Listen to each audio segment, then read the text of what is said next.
podcast is part of the Sports Social Podcast Network. This week on the Sosbans and Sidesteps podcast, we cover everything that happened this past weekend, which may have included some rugby that we really don't want to talk about.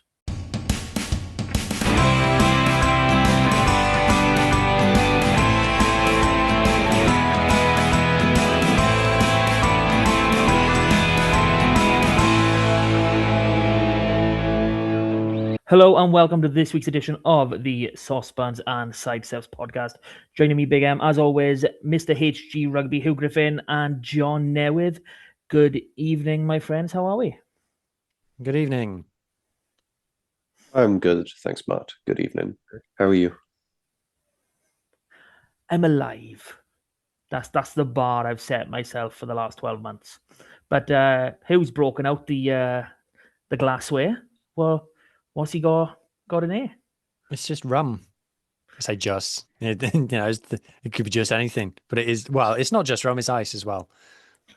Drinking straight rum. Yeah. What brand have you got in there? This one is a new one to me. It's called Depth Charge, which is a very serious name for it. Don't know why it's got such a serious name, because it tastes exactly like Haribo cola bottles. Ooh, sounds nice. Mm. And what's a bottle of that set you back in size? In size? Do you mean in price? Yeah, no. How much is there for what size? Oh, right, I see. Well, I guess it's a normal 500ml bottle for, I think it's 30-ish quid, maybe a little bit less. Ooh. Oh, for a nice rum, that's all right. Yeah, that's nice. Yeah, that's all right. In Sainsbury's, the most are like 40 quid.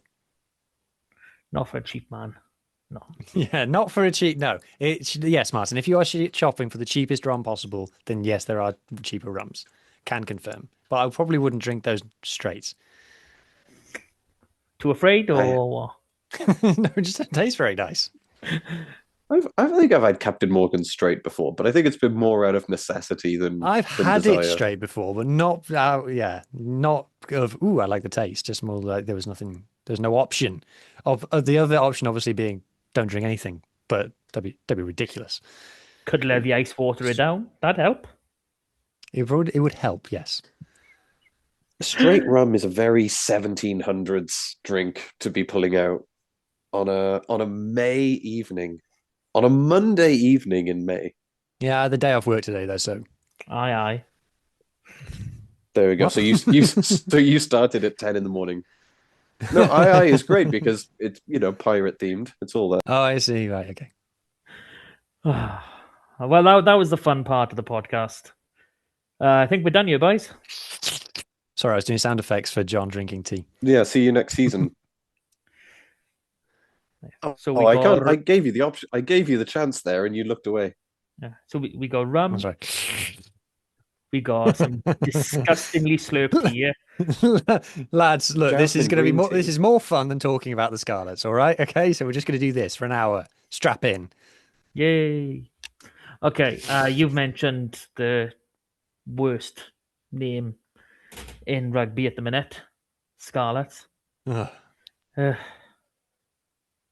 Yeah, apparently there was a game on Saturday. Yeah. That's all I got to say.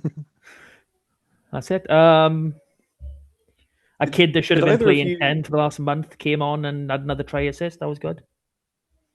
It was good. Yes, it made me angry and happy at the same time. Made me wonder why he's been sitting on the bench for 80 minutes in the last 4 games. What were you saying about this? His last game was the Zebra. Yes, his last game was Zebra at home. Yes. The last game that he came on the pitch, he's been named in 3 other 23s.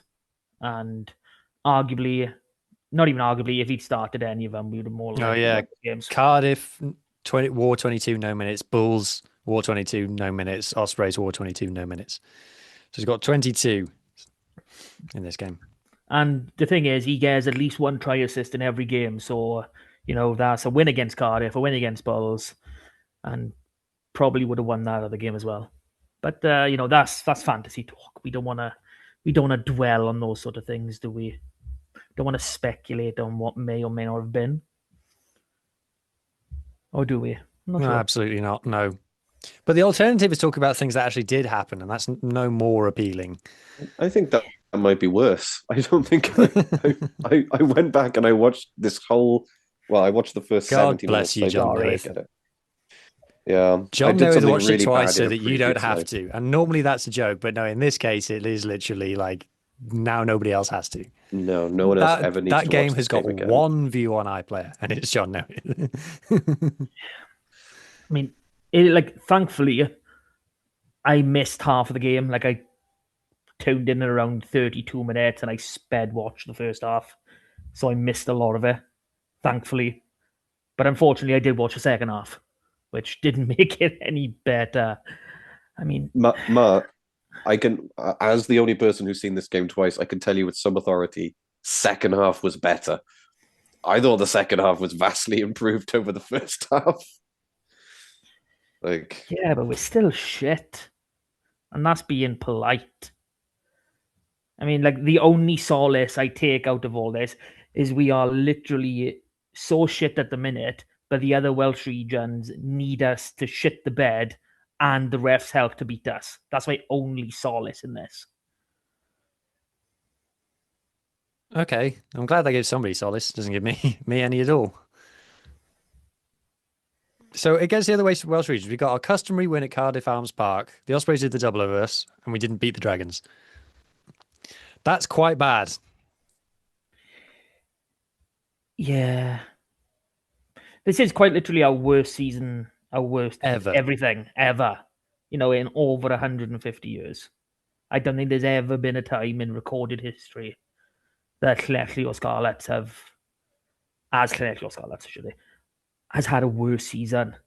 And Didn't I even think win a friendly. Literally. hang on, we beat oh, Drovers. no. Yeah, we won a 40-minute friendly against the We Drovers. won a 40-minute game against the Drovers. Okay, Yeah. yes. But we Just did don't- also just- lose to Carmarthen Quins. I was going to say, don't mention what happened in the following 40 minutes after that.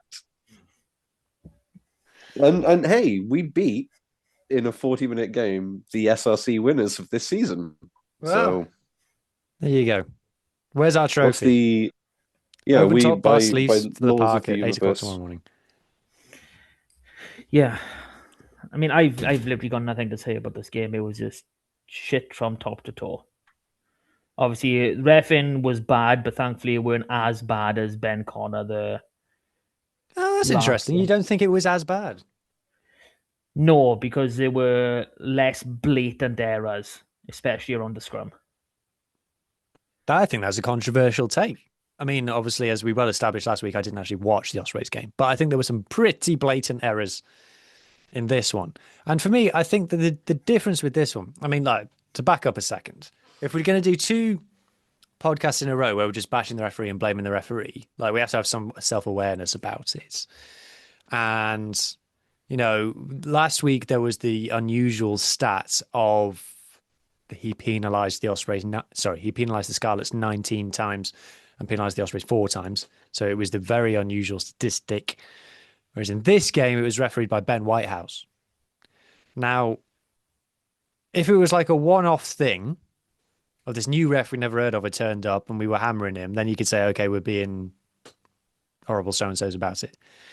There may be no referee who has more previous than Ben Whitehouse, currently working as a professional referee at the moment. And you can say, like, oh, we shouldn't ref bash, we shouldn't talk about it, it's boring, blah, blah, blah, blah, blah.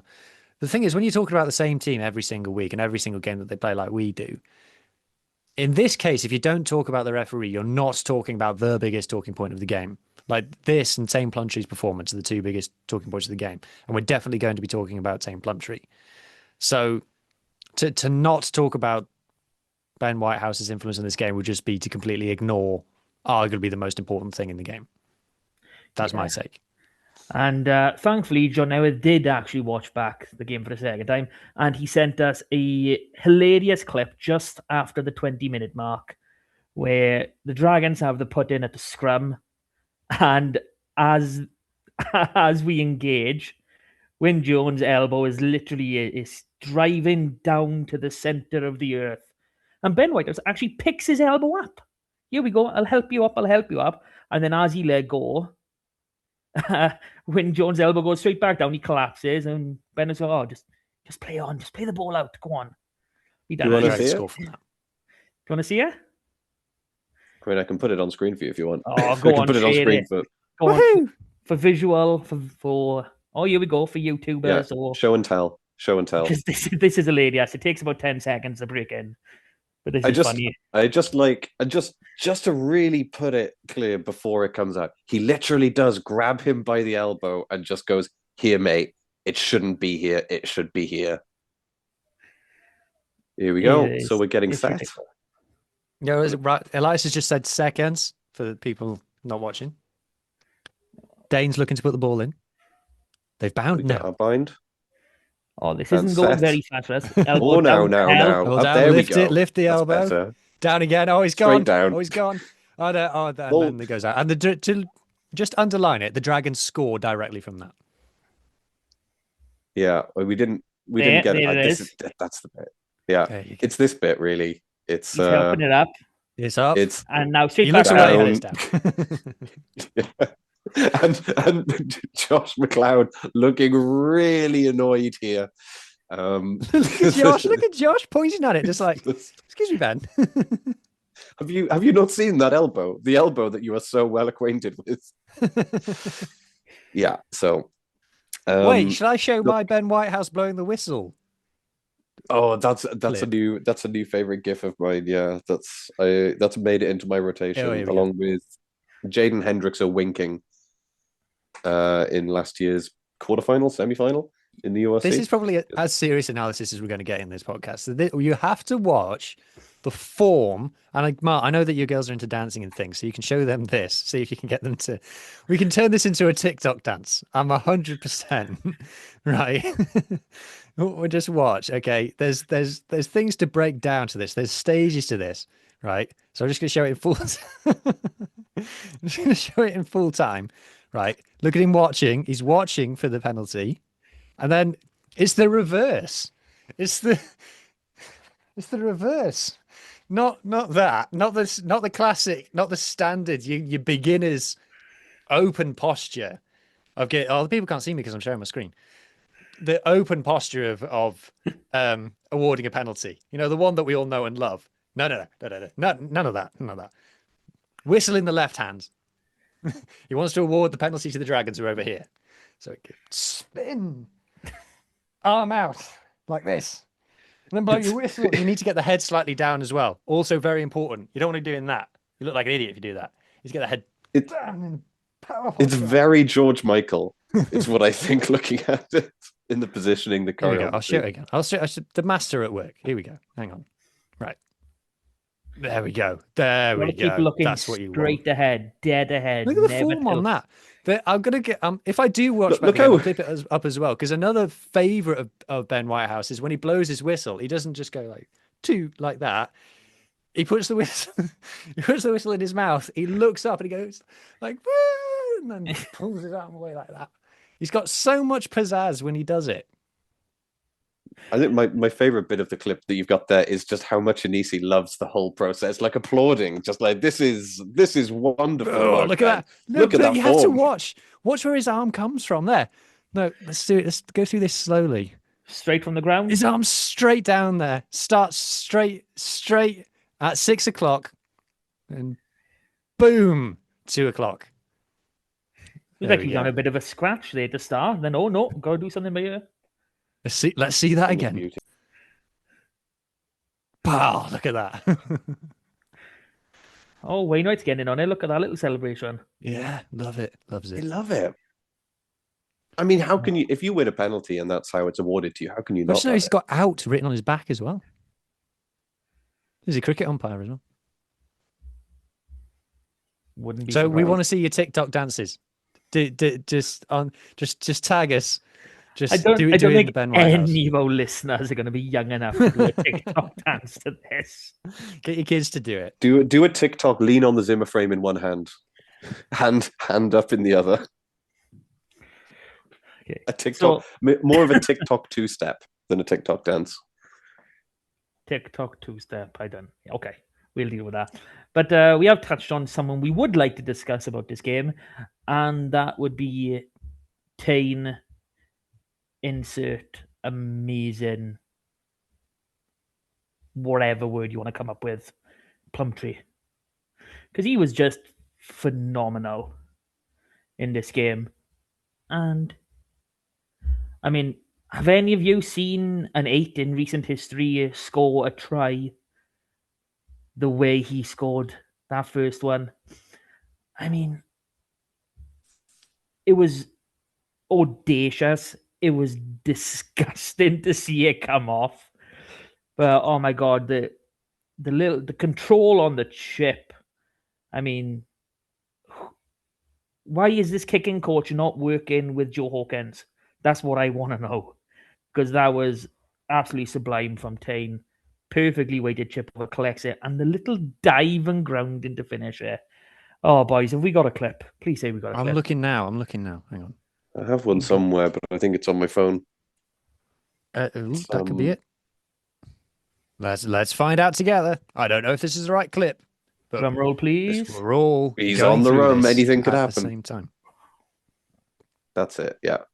Oh yeah. This is the right one. Hooray! Right. He gets it there.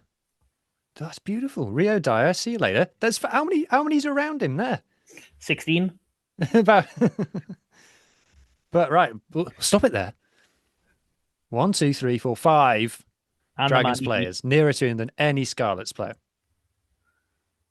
Don't worry about it, lads.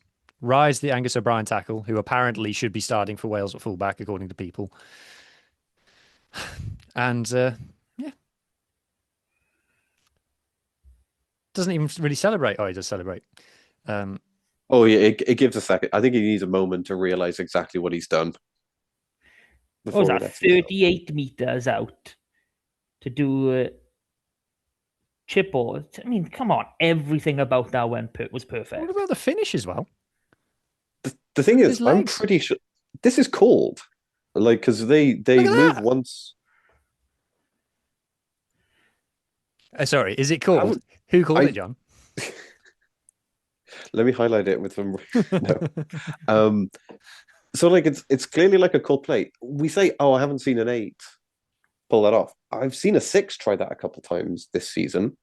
I've seen Jared Taylor get the ball and kick down the line once or twice. I think he did it. I'm trying to remember. Against Zebra. Did it against Zebra. Did he do it against Ulster? No. I feel like I've seen it from Taylor a couple times when he's been in that position.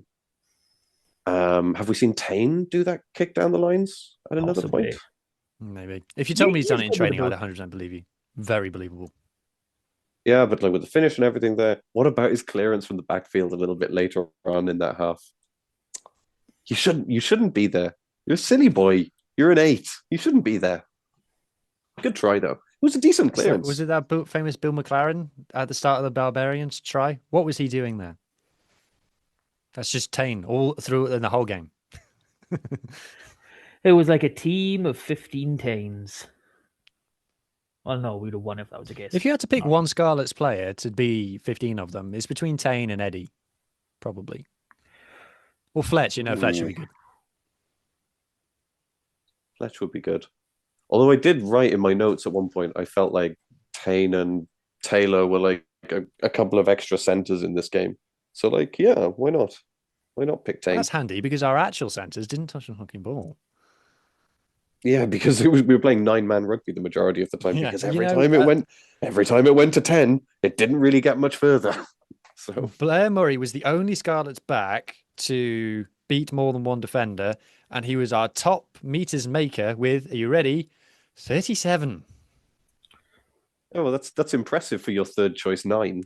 So yeah, he was good at 9 as well. He was worryingly good at 9. He was disturbingly good at 9. Well, Jack Davis did call it in the week. He did say Blair was a 9. So, little plug for that interview if you haven't listened to it. Go check on our boy Jack. That was a good interview. I really Very enjoyed popular. listening to Jack. Yeah. Very intelligent boy, but what are we thinking with Jack Davis at the minute then? Because Johan Jones seems to have usurped him, and I'm not seeing it. The backfield cover was a disaster in this game. And I think that is something to do with Yohan Jones being new there and Joe Hawkins not figuring out when he needs to drop back and cover. And who even was on the wings in this game? I can't even remember. Tommy Roginelli. Blair and Rog. Blair and Rog. Less excuse there. But they were kick chasing. And then there was one where Yohan Jones kick chased, which meant there was no one in the backfield. And Joe Hawkins should have gone back and dropped back and didn't. What is this about Dane? Is Dane Blacker our first choice 9? I think he is, yep. I genuinely understand how he is. Like obviously you go through the three of them and Archie and Cowdo have both had better performances than him this season. And I'd even go as far to say their worst performances have probably been around the top end of Dane's. So I really don't understand this pecking order. Maybe it was a case of, Gareth wasn't quite 100% on signing a new contract. So thought, okay, let's play Dane, let's give him these games, let's make sure, we're up to the level or whatever. But Archie's gone back to sitting on the bench and not coming on. He's our best 9. He's the 9 who's played the best rugby this year. 100%. Is he carrying a knock? Definitely the 9 with the highest. Definitely with the highest ceiling as well. So why shouldn't we be playing him? Similar to Kaz, get him game time now. He's only going to improve. Yeah, it don't make sense. Our selection has just completely gone. When Nigel came in, we gave him credit and said he's better selected than Dwayne. And it's just gone back to exactly what it was before. Every Scarlet's team sheet is a magical mystery tour at the moment. Got absolutely no idea what names are going to be written on it. I've got no idea. I think I know what my first choice Scarlet's team would be. And I like to think that a lot of people would agree with the majority of it. But the coaches, absolutely no idea. Well, I just went back to look at the injury list. The Pringle sent us all before the game. Shout out Pringle. And because I was thinking, surely Archie's on that as well. But no, he's not. Everyone else is. But Archie isn't on it. So we went into this game without Fletcher Anderson, Eddie James, Johnny Williams, Sam Lousy, Cleffley Warthog, Manus van der Merwe, Ellis Me, Sam Costello, which we all know anyway, Jake Ball, and then also missing Will Evans, Dom Kossuth, and Tristan Davis. But it is a big injury list going into this game when the Dragons, apart from scrum half, essentially had their first choice across the board. I know that's not our entire injury list as well. I know that Dylan Alford, for one, has been injured for the last month. Was he going to play? Well, I don't know. He's not ready for URC, but we're playing Jack Price, and we had no lock cover, so who knows? Jack Price didn't have a great game. I mean, we're going to do a whole pod about the squad. I very nearly called an emergency pod last week, guys, with the sake of our squad, with the 2 locks leaving within 24 hours. If we're 12 hours, wasn't it? It's the same day. If we're in a position where Jack Price is going to be starting regularly in the URC, he needs to play a lot better than that. I mean, Jack, and this goes back to a lot of players under Peel. Okay, we don't produce a great number of front 5 forwards. We just haven't for decades now. We get the odd sprinkling of some players here and there. Sometimes they come together. Rob Evans, Elias, and Samson at the same time was fucking unreal. That was amazing stuff. But just looking at lock in particular, I mean, we go back 5-6 years ago, and it was Morgan Jones had an absolutely amazing breakthrough season, and then we barely touched him the year after. Jack Price had a really, really good breakthrough season, and then we barely touched him the year after. Is baffling. And then we see it in the back row now. Obviously, Ben Williams, Teddy Leatherbarrow, Cameron Tuavlotu. Teddy Leatherbarrow was different. Could have been saved, I reckon. If we acted quick enough. I don't think so. But no, this is the point when we're not like Archie is another one. We see the players in this, we see the gaps, and we should be building on these players. Okay, you've had good performances. We need to build on this. We need to make sure you reach your potential, or give you the best possible pathway to reach your potential. And especially where Locke is concerned, we are not doing that.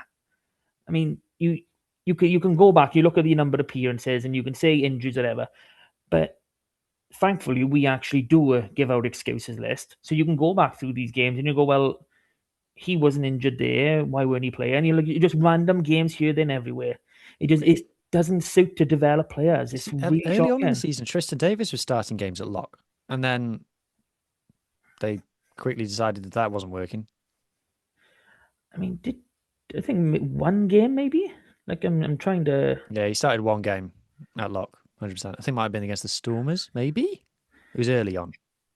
So you start number 4. That would have been early on. So where are we?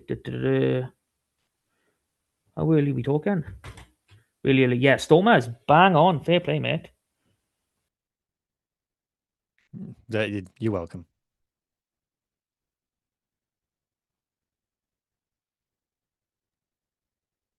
So we would, like you said, we're going to go into squad stuff, hopefully on another episode.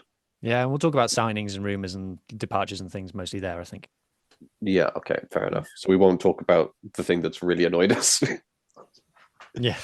Okay, we'll save that. If you want to know what's really pissed us off, then yeah, you can get that in a week or two's time. But other than that, what about the front row in this game? I thought Josh Morse went well. And I thought off the bench, I thought Harry Thomas was good. Josh Mawson really well. Harry Strowan was good off the bench. I mean, honestly, I do think Josh has a really, really high ceiling. He could be one of the best loose heads that we've ever produced. And obviously, I know he was on the opposite side, but Wyn Jones being a Lion, 5 years ago, he's come through our system.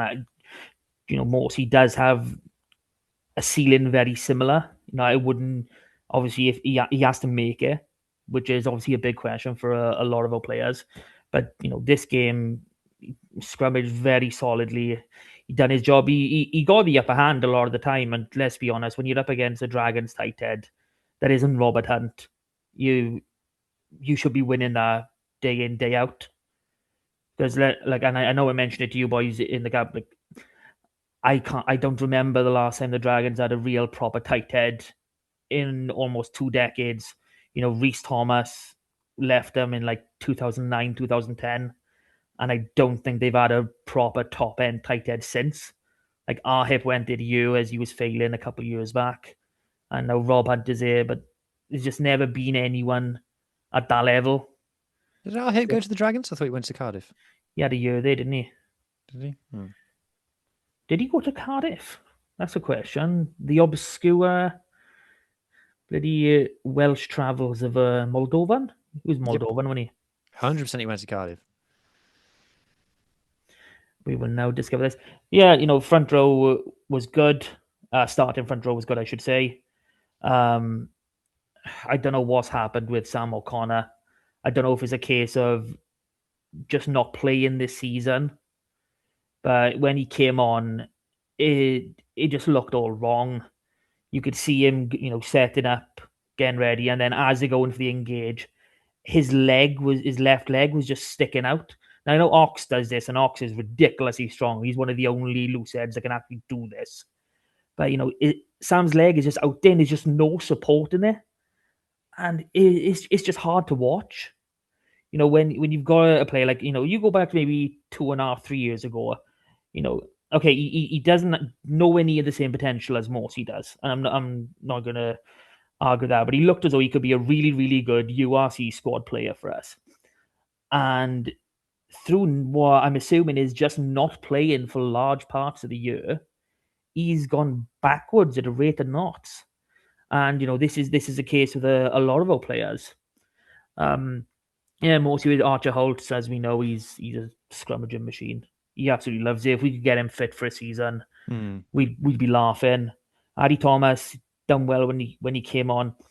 I think he's struggling a bit in the scrum at the minute. I don't know if that's because of his size or for whatever reason. He's just not having that same sort of impact that he can have around the park. We can see him tackling, we can see him carrying. He knows what he's doing. He's doing the job. His throwing is, been really good as well. I think that's just the one area of his game that needs to, upskill a little bit. And I think, we'd be more comfortable giving him more minutes, because I think that's the whole reason why, like Kaz and like other players, he has sat on the bench and not come on this season. Yeah. I just, with the whole players not coming off the bench, I thought that was behind us, but clearly not. Yeah, I don't know what. Obviously, no one knows unless you're in that group what exactly has happened over the last few months. But obviously, Nigel came in. The great performance against Northampton, the win against Ulster. Okay, Benetton weren't great. We've had the Six Nations gap. Zebra, and then it seems as though Dwayne's back in charge. That does feel like what it is, to be honest. And yeah, I'm baffled trying to figure out how we've ended up in this situation, because these last 4 games have all been winnable games. Quite frankly, we should have won them all. If we had a 10 for 80 minutes in any of these games, we would have won. Well, and it's as simple as that. Kaz came on and immediately everything looked better. Like, I think his first touch was maybe not a 50-22, but a brilliant kick.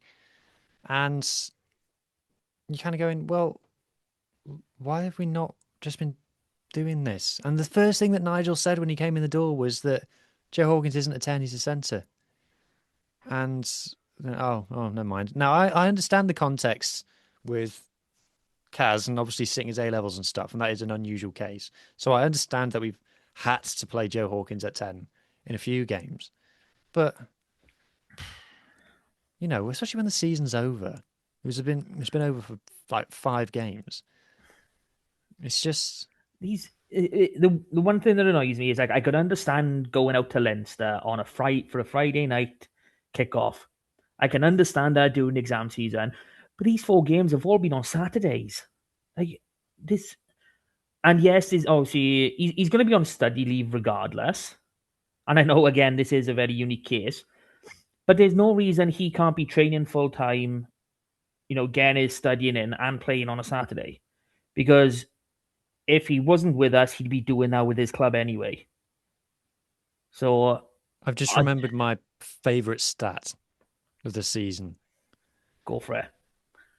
Sam Costello is the Scarlets' top point scorer in the URC this season with 39.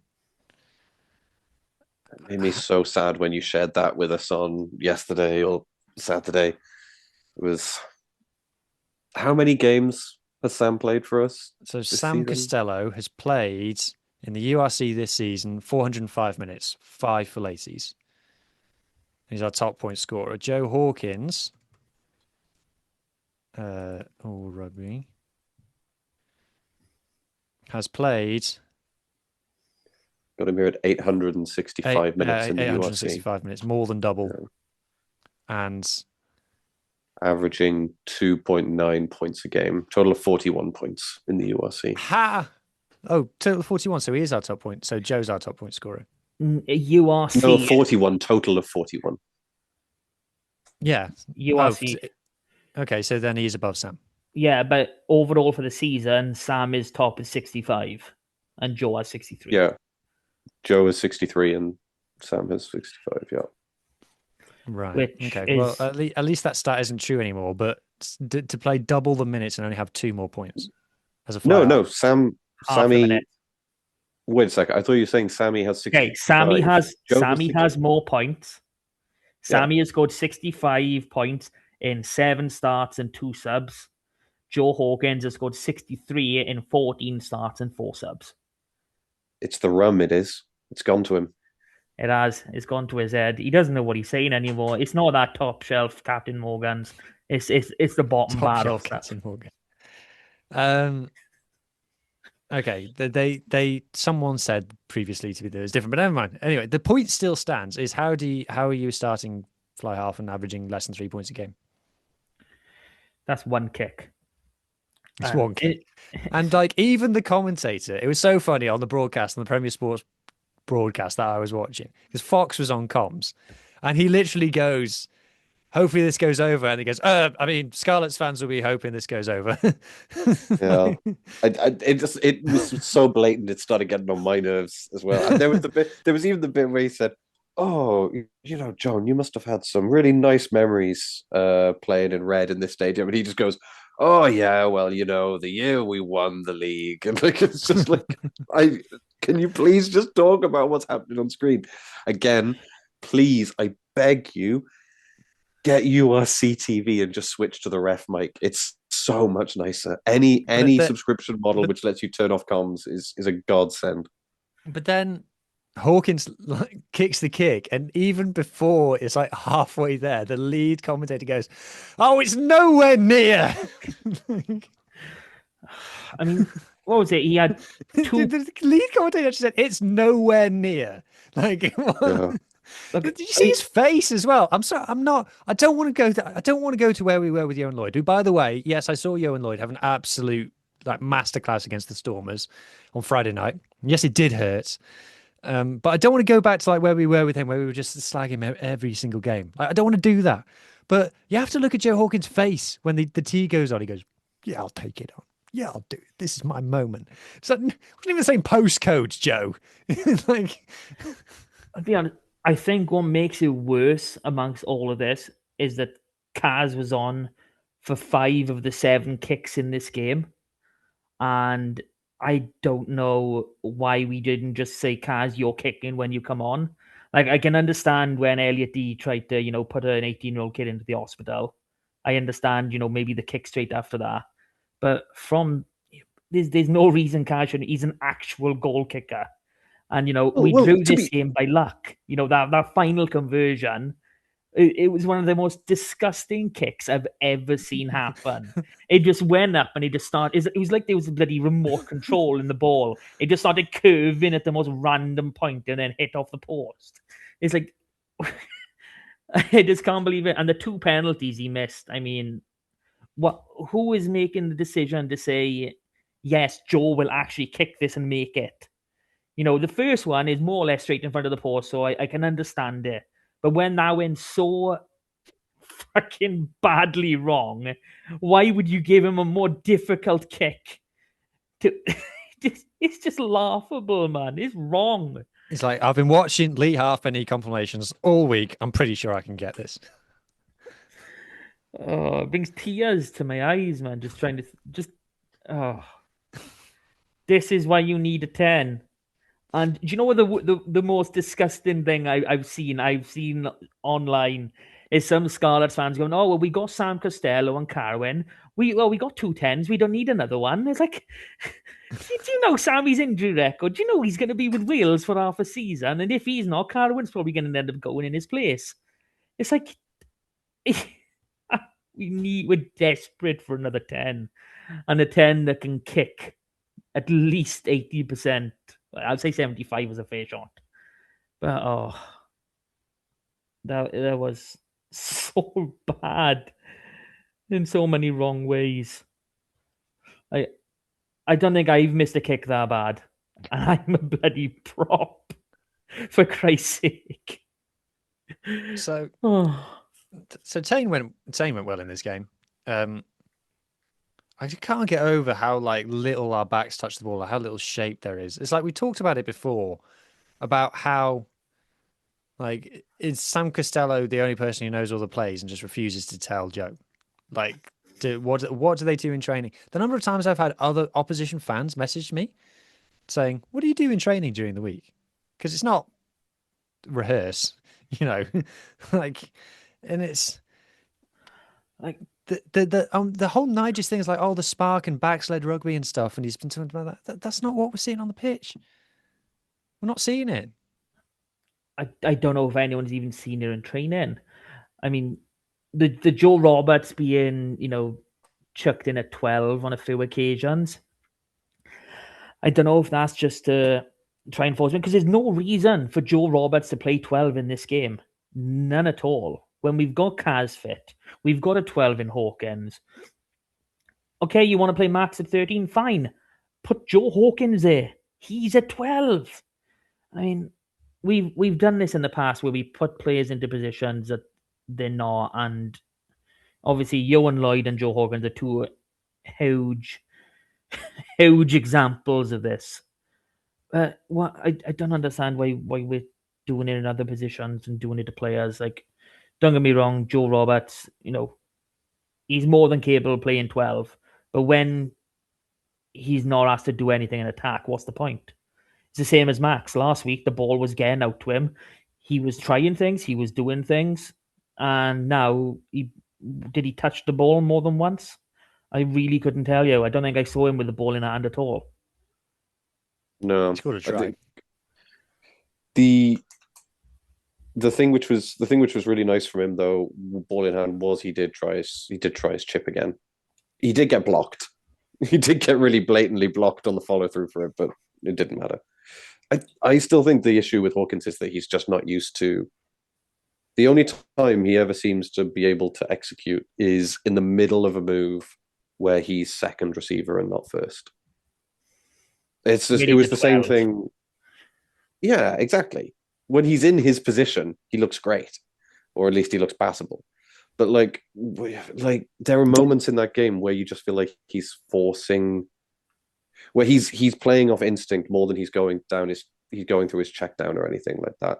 There's a moment pretty early on in the first half where it's so frustrating because we've been playing really good, like 9-man rugby. Like Hawkins hasn't touched the ball once, a back hasn't touched the ball once. It's just going through the forwards. It's a mix of pick and goes, short passes from Dane at the base, and we basically get from not exactly the 10-meter line, but we get into the 22 from it. And then they suddenly decide, okay, we've compressed enough. We've moved through like 8 to 10 phases. It's gone really well. We pull the trigger. It finally gets out to Hawkins, and he's got like 3 options around him. And the one he chooses to go for is a pop pass to Tommy Rogers on the inside as he's just coming across him. And he thinks in the moment, he's like, no, this isn't the right thing to do. And he goes to hold the ball and then goes, no, it should be a pop pass. And obviously by then it's too late. Ball goes forward, like the attack is killed. And it just feels like he doesn't have that. And again, I really don't want to just shit on him because I think he's a really, really good 12. I think he's probably the best 12 that, we're going to see him play for Wales at 12 in this summer. But like, we just can't keep forcing him at 10. This has to be it. When Kaz comes on and the game visibly changes until he's off for a yellow, that's another matter. It was like what you get with Costello, where it comes on and you go, ooh, this looks much better. It's like someone flicks it. I've often described San Costello with the Scarlets as a light switch. Like if he's on the pitch, it's like, oh, I can stop bashing into things now. This is nice. And when he's not on, it's not that. And he was like that when Kaz came on. I was like, oh, this works. This feels comfortable and nice. And yeah, so it is night. It's night and day. That's what it is. It's night and day. But you're right. I don't know why we didn't move him to 12 and start Kaz at 10. Yeah, but what makes it worse is we can see this on the field on the day we're watching this happen.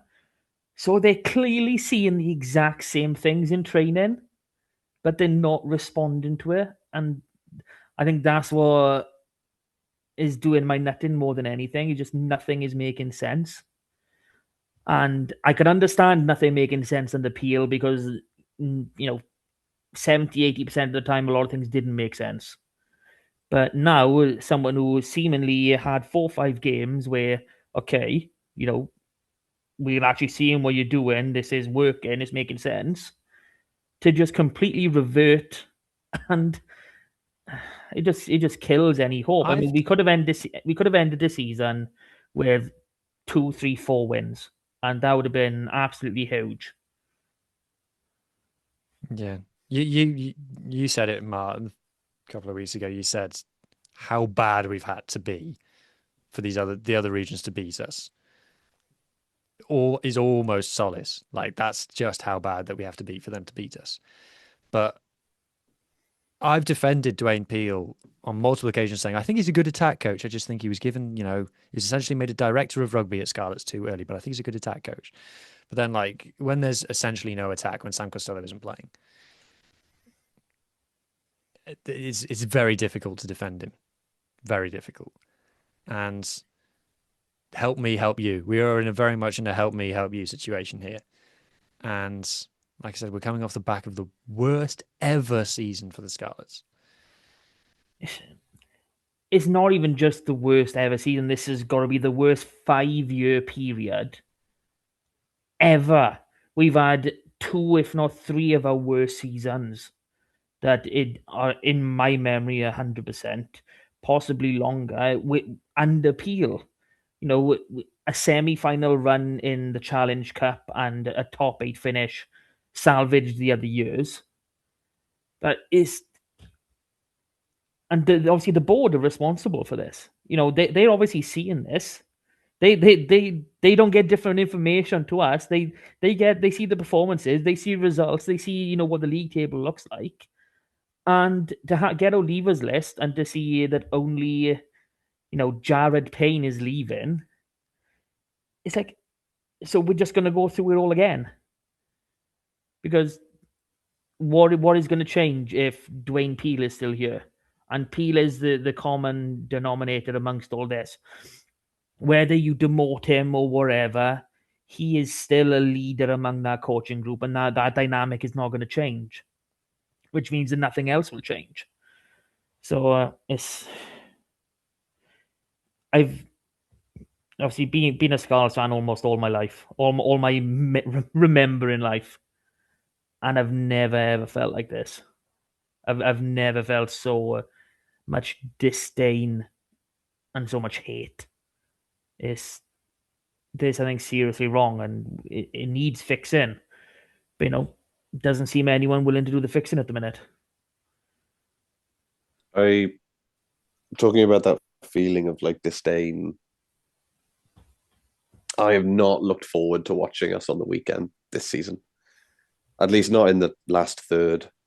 There was still a little bit of hope, I suppose, leading up to maybe the Connacht game, the Edinburgh game.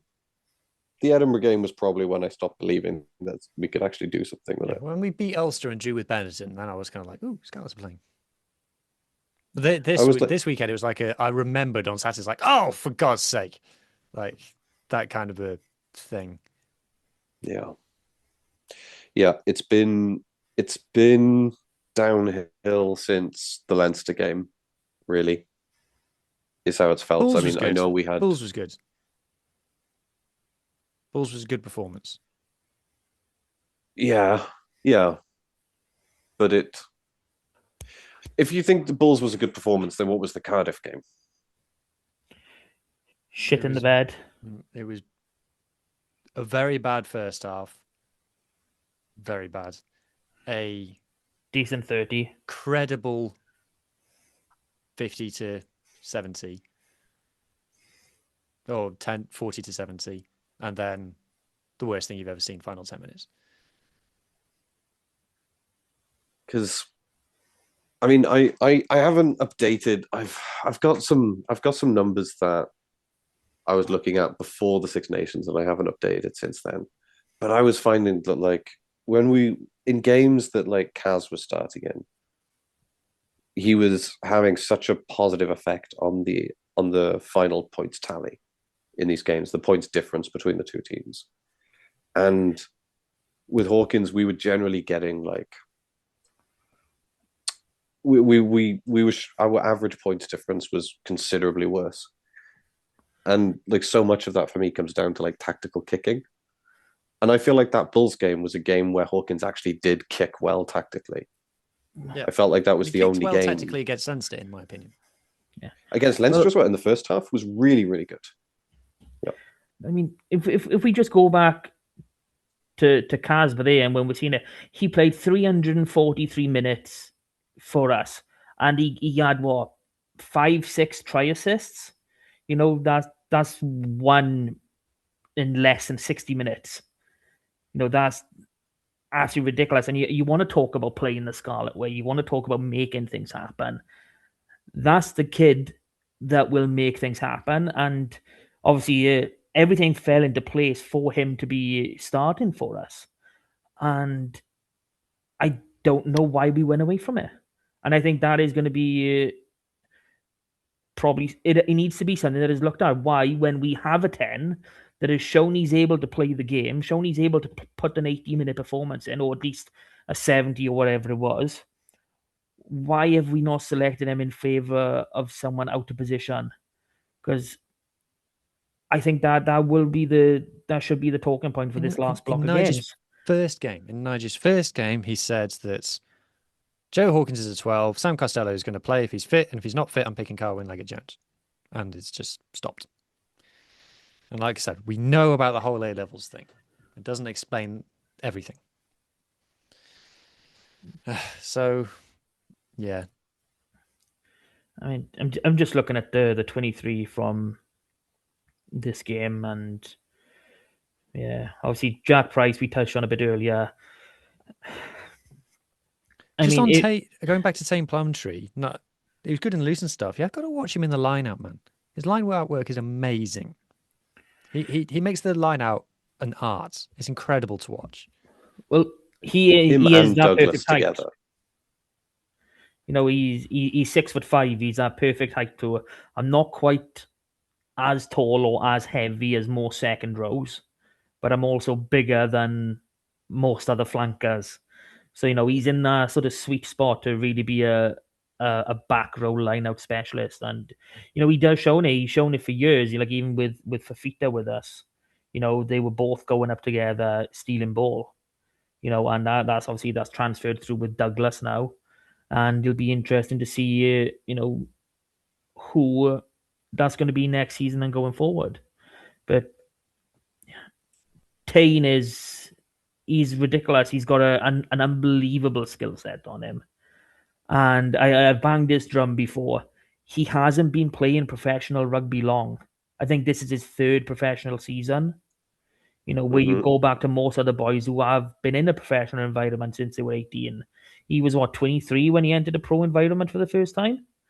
Now, I know when you look at his age, you're going to think differently, but these things matter.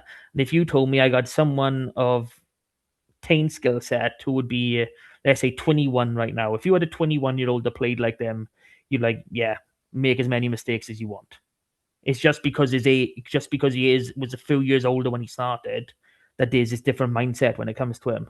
It's not, he'll mature, he'll grow out of his game. It's like, oh no, he's already 26, he's been around for long enough. Well, no, he hasn't. So, yeah, Tane's amazing. Only going to get better. Like, I will still say the whole thing about because I don't know what I was seeing online on social media and things after he scored that try was like, oh, he's got a great try. Now we just have to wait for the yellow to come later just to balance it out, like always.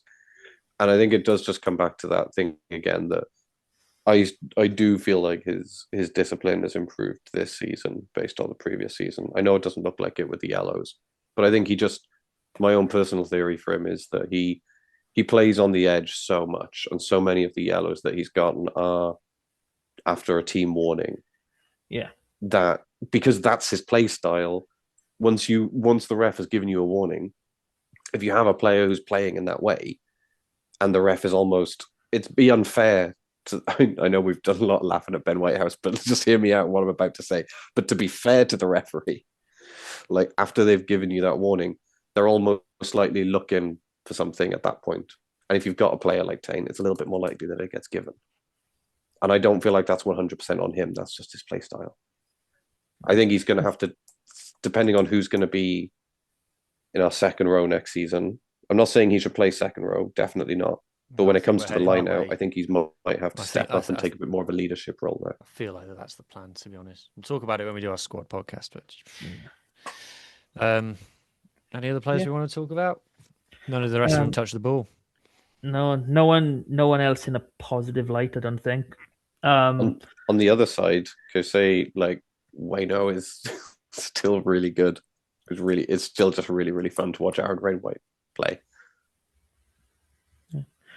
I mean, one disappointing thing for me in this match is it's the second time he's been named in a 23 this season. The first time he didn't get on the pitch because the game was cancelled out in Connacht.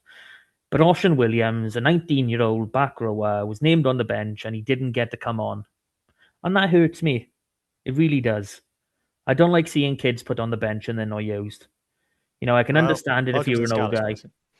No, I know. I should be used to it, with Kaz, with Harry, with God knows how many of them over the years. But yeah, you put a kid on in 23, you tell them, oh, you're up for your debut, and then you don't use them. I mean, that's worse than not playing them. Can I just finish the game chat with the final Ben Whitehouse thing? Go for it. Go on. Finish the final scrum. Right. Firstly, to be fair to the Dragons, right, that is not knocked forward. Every definition of the word backwards, that has gone backwards. Like, yes, he's dropped it, but it has not gone forwards. And in the modern game, that is not a knock on. And then it's how many minutes? 3.5 minutes worth of resets? And it's blatantly obvious. And like the commentators are joking about it. Just like, he just doesn't want to give a decision here. He just did not want to end the game in the way that it needed to end. And obviously it led to a shot at goal that was never going discussed. Like it landed in the locker somewhere. But just making us all sit there going through all those resets. It was a weird mix of wanting to be the center of the attention and also hiding from the responsibility. It was that was funny because you obviously we're watching it from our side, so you've got the Dragons tight dead, and it was just so bad. And like I said earlier, Sock was nowhere near even competent in the way that he was setting up with his legs sticking out the way it was. So I don't understand how the Dragons kept infringing, but nothing was given. It's hilarious. But yeah. That over and done with. Can we pass it off? I never want to think about this game again. I never want to think about the season again. Well, got bad news for you, Mars. We've got a season review podcast coming next week. I might be ill. Who knows? We'll definitely be ill. We'll definitely be ill. Be spewing all podcast. We all have to bring our individual bottles of rum for that one. Yeah. Okay. So rum's run out now. I'm on the beer again. Oh, what am I meant to be looking at? It's dark. Amber. Okay. Yeah, it's old speckled hen. Oh, for Christ's sake, it's gone again. Love an old speckled hen. It's not my favourite, I'll be honest. I just got it because it was in a co-op, I think, or Sainsbury's, and it was 3 for £7, but they only had 3 different ones, and one of them was speckled hen. So I had no choice. My hand was forced. Yeah, I think the co-op. I only know the co-op in Kidwelly as a reference point because that's the only co-op I ever go to these days. But they do a 3 for £7. But it's normally local beers. Is Old Speckled Hen made around where you are? And no, it is not. Boys, you ready for the shortest community game ever? Wait, we haven't done Lee Halfpenny chat. We don't need Lee Halfpenny chat. He retired. Yay. Over. Lee Halfpenny chat. Where am I Lee Halfpenny jersey? Okay, Lee Halfpenny chat started. It's now over. Okay. Yay. He's my favourite player. And I was really happy when he played for the Scarlets. I was a fan of his before he played for us. And then when he played for us, I was really, really happy. And he is, in my opinion, the greatest Welsh player. I do have to give it to Lee. He did manage to get my wife down to more games. She really liked looking at him from the sidelines. Yeah.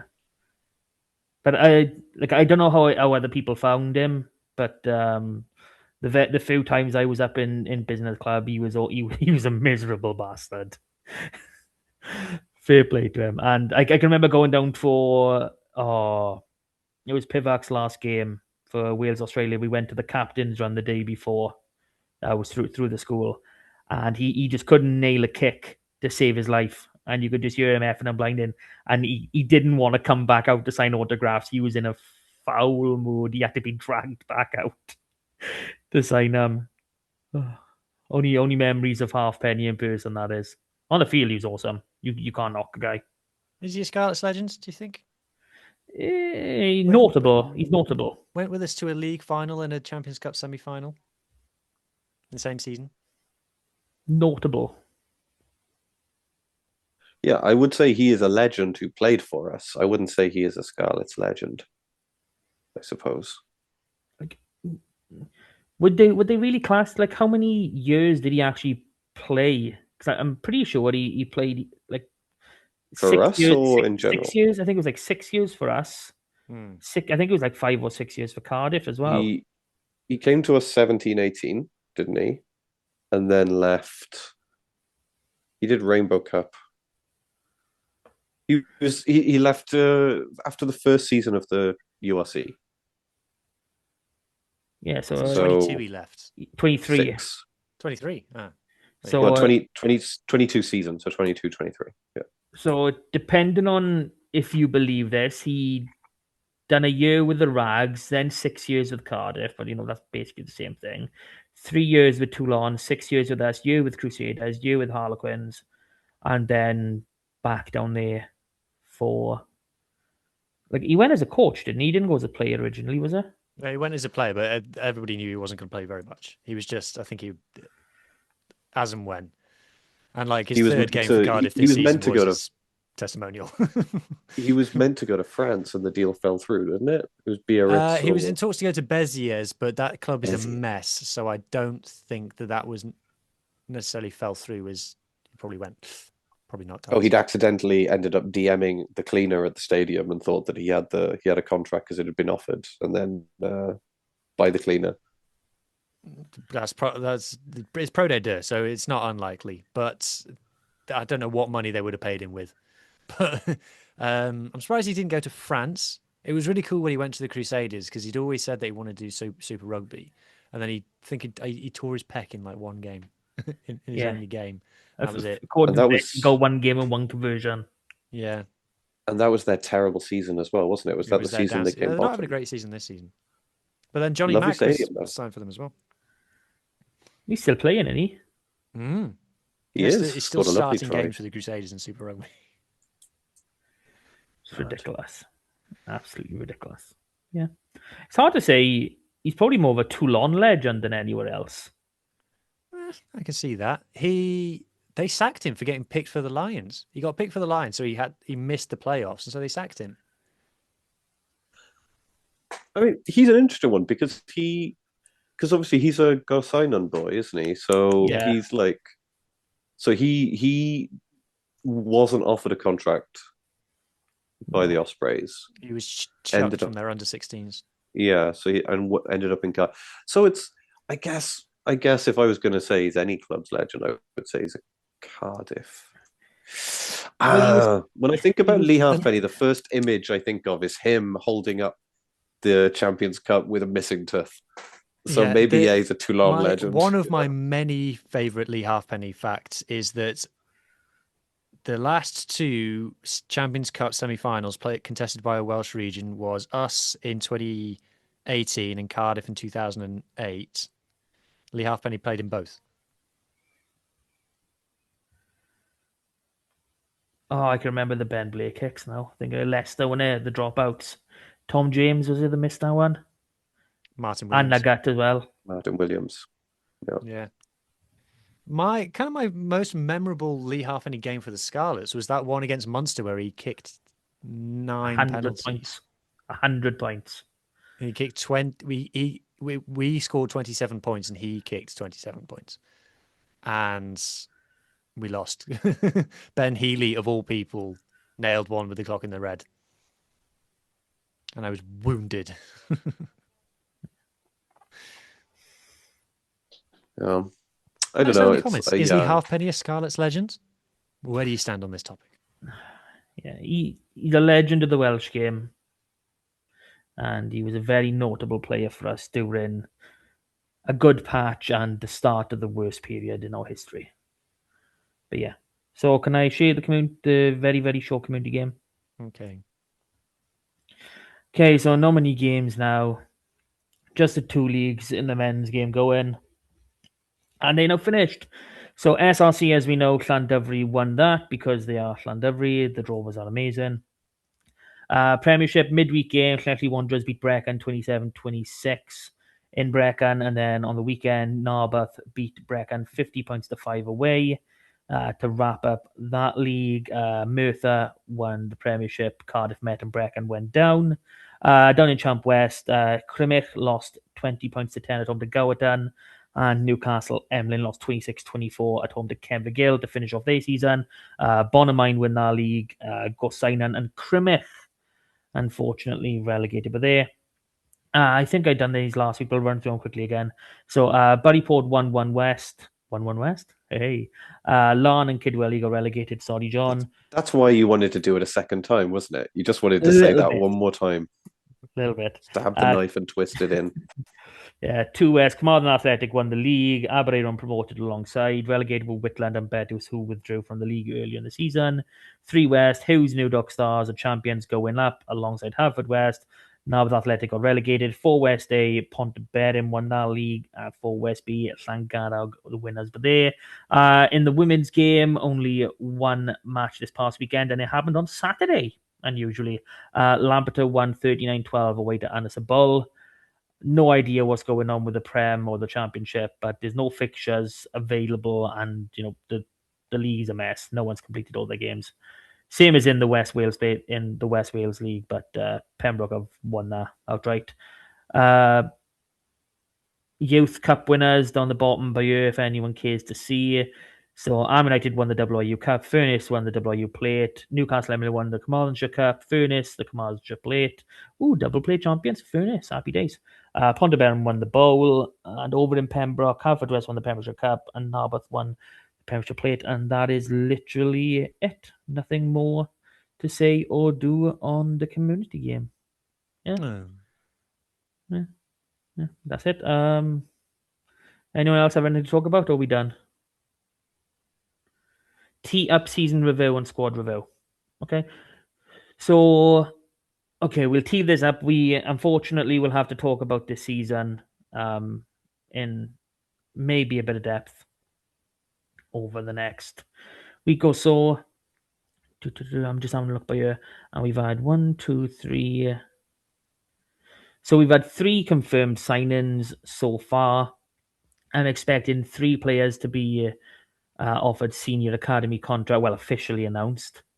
And then obviously the news broke today through Wales Online that we're signing Cullen Grace with the Crusaders. So, that'll be interesting to chat about. And if my maths isn't too shocking, including the academy, we're around the 60 player mark. So, still a ways to go, but we'll come to it. Anything to add, boys? No. Ooh, no. Fixtures for next season will be coming out at midday Tuesday, the 19th. Depending on when you listen to this. Today, when you hear it, yeah, possibly. It might even. They may have a few minutes before midnight. Minutes to midnight when they're listening to this. Oh yeah. Anyone get it? Did anyone get it? For the diehards, how many minutes to midnight? 2. Yeah. I feel like you made a reference I didn't get, and I made a reference you didn't get. Yeah. Mine was very musical. Yours was theatrical. Also very musical. Different song, I guess. Album. This sort of disconnect is what I got tired of seeing between Joe Hawkins and the rest of our backline in this game that I just watched. And like this is just a metaphor now for the season. So this is the season review. It works. It really works. But on that note, boys, we chatted. We covered the season. It's over. The only way is up, I hope. Until next week,